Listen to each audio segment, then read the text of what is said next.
एक महात्मा किसी गांव में गए तो एक व्यक्ति चेला बन गया, महाराज हमें दीक्षा दो अपना। गुरुदेव ने कहा भगवान का नाम है, तो तुम भी दीक्षा लो। पर दीक्षा लेने के बाद ही वह बोला कि अब आप बन गए गुरुजी, हम बने चेला, अब हमें कुछ सुनाओ। गुरुजी ने कहा कि बेटा भगवान का नाम लिया करो।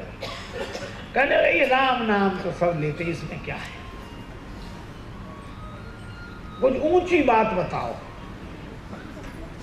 गुरुजी ने कहा ऊंची बात तो रामायण पढ़ा, रामायण तो सब लोग जानते ही, रामायण क्या है और ऊंची।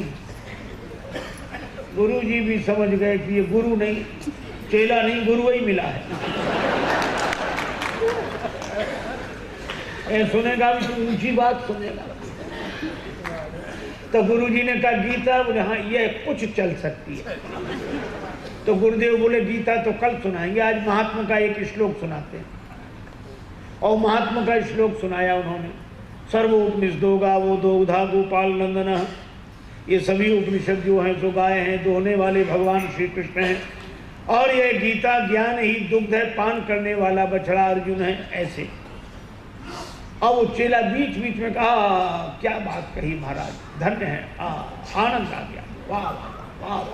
तो गुरु जी को और उत्साह बढ़ा, तो 1-1.5 घंटे तक बोलते रहे। और चेला बीच बीच में कहे वाह, बहुत आनंद आया महाराज। तो गुरु जी ने अंत में प्रवचन समाप्त करते समय पूछा कि कुछ समझ में ना आया हो तो पूछ लो।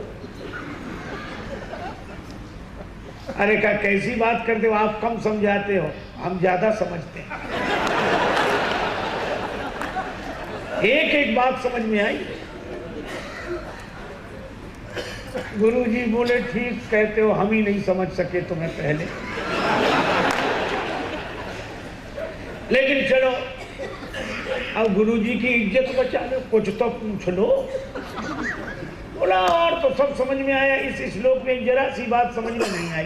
क्या आप बार बार कहते थे दो गधा गोपाल नंदना, तो ये दो गधा कौन थे ये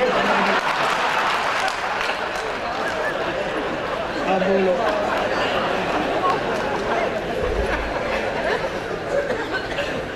कितनी ऊंची बात सुन रहा था और क्या प्रश्न किया।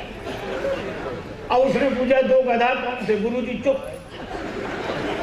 तो बोला आप चुप क्यों हो, बताया नहीं आपने। तो गुरुजी बोले एक हम और दूसरे तुम, यही दो गधा।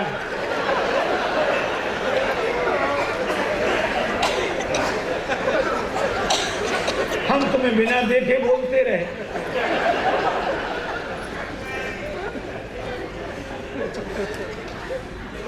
और तुम बिना समझे सुनते रहे। इसीलिए भाई देखना जरूरी होता है कि असर हो रहा है कि नहीं।